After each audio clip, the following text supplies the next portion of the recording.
ఇక మిగతా డైలాగులు సీన్లు ఉయ్యాల సీను బిల్డప్లు అవన్నీ ఇక ఉయ్యాల రాకి కూర్చుంటాడు చూడండి, అవును. దానికి ఎక్స్ట్రాడనరీ నేమ్ వచ్చేసింది నాకు. ఎందుకంటే దాంట్లో స్క్రీన్ ప్లే రైటర్స్ 4-5 ఉన్నారు కదా. అంటే చాలా మంది పేర్లు ఇస్తారు, మా అందరికి షీల్డ్ ఇచ్చారు, మా అందరికి నాకు బంగారం పెట్టారు. ఓకే, అదనమాట. అది ఇప్పటికీ మా ఇంట్లో ఉందన్నమాట. ఇది నాకు బంగారు ఇద్దరు వ్యక్తులు బంగారం పెట్టారండి. ఇద్దరు వ్యక్తులు, ఆయన ఒకటి బంగారం పెట్టాడు నాకు.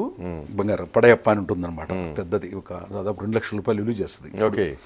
సో ఆ తర్వాత నాకు నందమూరి బాలకృష్ణ గారు నరసింహరెడ్డి తర్వాత అన్ని ఫంక్షన్ అంతా అయిపోయిన తర్వాత నన్ను పరచూరు బస్ని గోపాల్ గారిని పిలిచి, మా పాప కూడా ఉంది, అందరికి గిఫ్ట్లు ఇస్తున్నారు ఆయన, అందరికి చీరలు ఇస్తారేమో బట్టలు ఇస్తారేమో అనుకున్నాం మేము.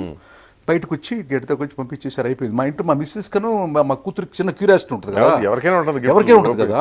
అంటే నాకు ఉంటుంది, బట్ నేను డ్రైవింగ్లో ఉంది. అసలు ఏమి ఇచ్చాడు, ఆ చీర కాస్ట్ ఎంత ఉంటుంది, లేకపోతే స్వీట్ ఇచ్చాడా, లేకపోతే ఉంటుందా అనే దాంట్లో దన్మని ఓపెన్ చేసాడండి. ఒక పచ్చల పథకం అండి,